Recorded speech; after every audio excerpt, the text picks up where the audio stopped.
গুৰুজনৰ আজ্ঞাতেই 191টা গীত ৰচনা কৰে। ঠিক তেনেকুৱাকে কীৰ্তন ঘোষা শাস্ত্ৰখন আমি পাইছোঁ। এই কীৰ্তন ঘোষা শাস্ত্ৰখন প্ৰথমতে গুৰুজনে তেওঁ তীৰ্থ ভ্ৰমণ কৰিবলৈ হৈছিল, এবাৰ নহয় দুবাৰো হৈছিল।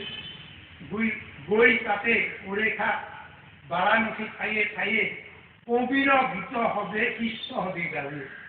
এইবিলাক দেখাতে গুৰুজনে পোনপ্ৰথমে সেই উৰিষ্যাৰ পৰা আহি উৰেখা বৰ্ণৰ নাম দি সত্যযুগৰ কাহিনী, ইন্দ্ৰদ্যুম্নৰ ৰজাৰ কাহিনীখিনি সন্নিৱিষ্ট কৰে উৰেখা বৰ্ণৰ নাম দি পেলাই।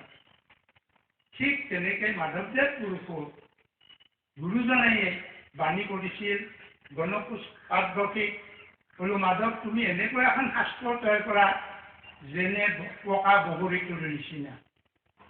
ঠিক তেনেকৈ গুৰুজনৰ আজ্ঞাতে মাধৱদেৱ পুৰুষেও এই নামঘোষা শাস্ত্ৰ লিখিছিলে।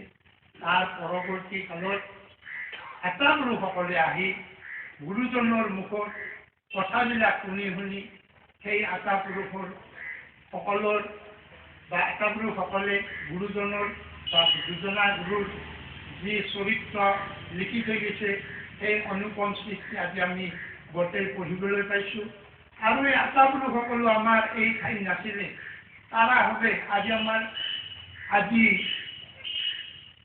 আমাৰ যিজনা নেকি বুঢ়া এটা তেওঁ একজন নাছিলে, তেওঁ শিৱসাগৰ জিলাৰ খনাসপুৰা গাঁও আছিলে। সেই সময়ত তেওঁলোকৰ পিতৃ পিতামহৰ সেই মানুহৰ বেমাৰত ঠাই এৰি